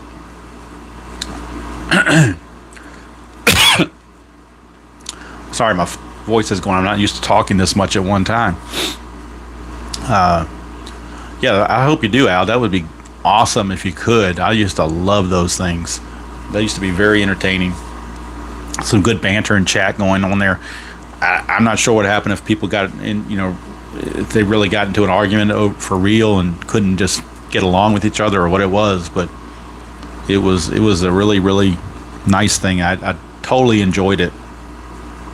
Thoroughly enjoyed it, and it would be great if it could come back, but I understand if it can't. Nice to see Beatles. Hope every once in a while he'll pop a video on there, so I got to keep my eye out for him. Tabletop, yeah, once in a while you'll catch him. I mean, he doesn't do it very often. I think he just finished up doing a what was it, Ricky Henderson Oakland A's thing on APA. No, Earl is Tenacious. There's Tabletop Earl and Tenacious Earl. They used to have a channel together, and then Tenacious kind of broke back off to his own channel. So Tenacious will be on there once in a while as well, but he does soccer and golf, football, as well as baseball. Whereas the other Earl, Tabletop Earl's, he's done some things, but I would say 99 times out of 100, it's probably baseball, and 9 times out of 10, it's APA. You might see a Stratomatic on there or an inside pitch, or a payoff pitch, but mostly it's going to be APA. Sorry about that. Frog in my throat or something. Yeah, don't forget Uncle Ron. How can you forget Uncle Ron? Love his games. He used to put those out on YouTube before he went to Twitch. He used to do lunchtime video games and on Action PC Baseball, and I used to love those. Yeah, I heard Tenacious did I know he did the Phillies replay, and I didn't watch when it happened, but supposedly he got a little bit too invested and got frustrated, so I don't know. Yeah, Tabletop Earl is the one that has this. He's from Oklahoma, so he has a Southwest accent, and that's Tabletop Earl. Tenacious Earl is the Phillies fan and the Buffalo Bills fan, and Buffalo Sabres, I think. But yeah, if you got the Southern drawl going, that's Tabletop Earl. And I believe Tabletop Earl spells his name with the E at the end, whereas Tenacious does not have the E in the end. I think that's how I spelled it correctly. I used to get them mixed up when I was typing, but I think it's the one with the E, I believe, is Tabletop, and the one without the E is Tenacious. So yeah, Tenacious had his own channel, and then a couple years ago he kind of got with Tabletop, and they did a little co-op and started doing some things together, kind of merging channels. And then I guess Tenacious decided he wanted to go back and do his own thing, so he's back to his Tenacious channel. Used to be Tenacious Strat. I think it's Tenacious Sports now, but he started out Tenacious Strat. I believe it's Tenacious Sports, if I'm not mistaken.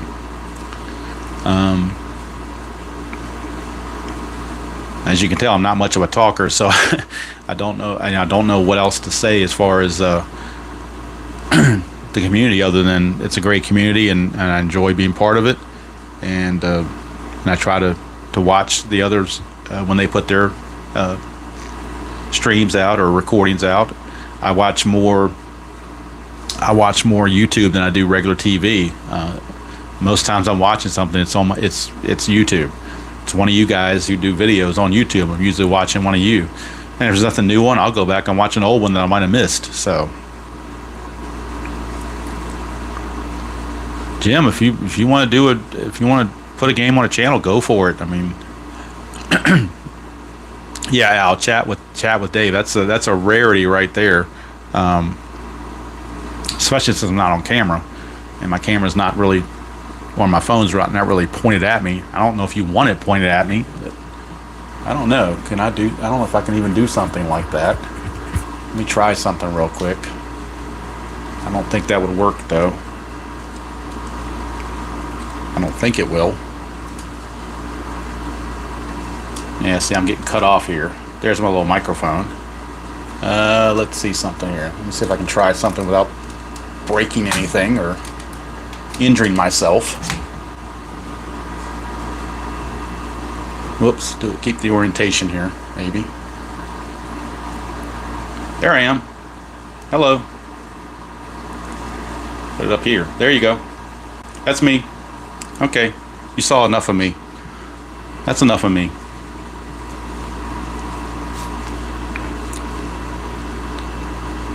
Oh, making it back the way I had it. That would help, wouldn't it? I want to make it now. I'm making you feel like you're on a roller coaster now.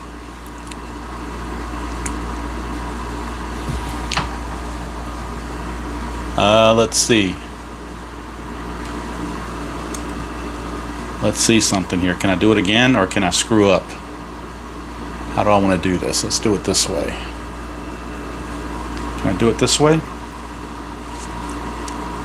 Whoops. Yes, D. Scott, it would be very rare for me to be on there. Let's try something this way. Flip it around. How about that? Oops. Don't want to show all the bad things over here, all the messy desk over there. How about that? That's about as best you're going to get right there. And usually I do it without the glasses, but when I'm playing, I need my glasses on. So there you go. Rare sighting. Now I've got 15 unsubs after the sighting, so we'll move on and go back to where I'm supposed to be. There you go. I'll keep it there on the score sheet because people would rather see that than see me. So, but at least you know there is a real person behind the camera. And if anybody is, so now people who have watched this later have to watch till the end to see it. So I'm not going to put a teaser on there or anything, but there you go. Those that stuck around got to see. Not that you wanted to see, but you got to see the good, bad, and the ugly. There you go. All right, guys, it's 2 o'clock, and the missus has some honeydew things for me to get done today. Laundry and taking the trash out and so forth. So I'm trying to think if there's anything else worth showing around here. I don't think there is. I guess let me pull back just a hair and try to show. This is kind of where my setup that I'm using in the man cave. I've got this is what I use to hold the phone. So my phone is plugged in right here, looking down at the information. So I got this nice little desk thing that works with it. Now let's knock my microphone over. So there is my little microphone that I use. Not high tech by any means. And then there's my computer that I have to the side, and my little dice tray and whatnot. So that's my setup. So now you get to see how I have my cave thing set up. That's what I'm doing. And as you can see on the table, there's not a whole lot of room. Move my finger out of the way. There's not a whole lot of room when I put the score sheet over here. So it's kind of hard when I'm doing a video to try to get enough room to keep this on the table without blocking everything and getting in the way. So that's why I decided to not use it today. So there you go. That's enough to get people to sign off, isn't it? I do appreciate everybody that spent part of their Saturday with me. I know everybody has things to do on Saturday that they can play games themselves or whatever, and I'll try to stabilize this now so nobody is getting sick. But yeah, Jim, definitely check out. If you're not sure of the channel names, just type in the search, type in inside pitch, type in payoff pitch, type in Stratomatic, type in APA, and these people will come up in the search right there. That's how I found a lot of these people. I think I found IDJ, and he introduced me to Al Red Sox, and then as I see new people coming on, I'll see them as well. And also, don't want to forget, before I do forget him, which I already did, so I'll apologize for that. But Tabletop Delaware. Chris at Tabletop Delaware. I think he might have changed his name to something else. But Tabletop Delaware has also been in the community for quite some time. Big Strat guy. Although I think he's had a war video with IDJ not that long ago, co-opting. And if I ever get around to getting a decent webcam and either figuring out OBS or using StreamYard, maybe I'll do something like that. I don't know. Right now, everything live is through my telephone, so that's kind of limited what I can do. But that's it. So again, final score: White Sox 4, Yankees 3. Walk-off sacrifice fly courtesy of Ozzie Guillen does the Yankees in, and not going to hurt the Yankees in the playoff picture because they've got a huge lead in 1986 on the Strat replay. So they're still in good shape to make the playoffs and probably take on the California Angels most likely. We'll have to see. Like I said, it is right now. It's just about 2 o'clock, right around 2 o'clock on the East Coast. So I've been going for about 2 hours, and that's probably an hour and 59 minutes longer than a lot of people would have preferred me to go. So we'll go ahead and keep from rambling and wrap this up, put a bow on it. Next week, next Saturday, will be payoff pitch. It'll be the Braves at the Mets. Rick Mailer on the mound for the Braves against Rick Aguilera for the Mets. Possibly could see a Kip Scarry sighting with the Braves. So in that game, it's possible that Kip Scarry might make a guest appearance. So you'll have to check out next Saturday and see if he does. Get him away from the Buffalo Bees, but again, Buffalo is not that far away from Shea Stadium, so he could make a little trip there. You have to wait and see. Forever, you're across the pond apparently. But that's the good thing about, it's the interesting thing about YouTube. It's worldwide, so you never know when somebody's going to be out there or where they're going to be, from and whatnot. But it's a nice medium to get people together. You're in Germany. All right, cool, good deal. Good deal. I had a guy comment on a video not too long ago, said he's from Italy, so that's interesting. Yes, I'm gonna go ahead and put a bow on this thing because I got work I need to get done around the house before I get yelled at. I am fortunate that the wife does let me have my time to myself for a couple hours to do something like this, and gives me the time to do it so I can get it done and have a couple hours of enjoyment before getting back to the real world of chores. So again, next week, payoff pitch, 1986, Braves at the Mets, game of the week. That was the NBC game of the week. And then after that, we're going to the All-Star break with inside pitch. In between that, next Friday, 6 p.m., it'll be the Buffalo Bees taking on the Montreal Royal Blues in History Maker Baseball Fictional Friday. And then following that, the next week, we'll be back to Stratomatic with the Demolition League, starting with Series 10. So until next time, enjoy playing whatever game you choose to play, however you choose to play it. And I want to thank everybody that did come in to the chat, and we'll thank those that come in and watch this later. Want you all have a great July 4th holiday Independence Day weekend. Stay safe. Stay cool if it's hot where you are. Enjoy the fireworks. Enjoy the non-healthy foods that taste so good. And want everybody around to enjoy this hobby for a long, long time. So, with that, we will say have a great Saturday afternoon, the rest of the day Saturday. Enjoy the 4th. And until next time, we'll see you all down the road.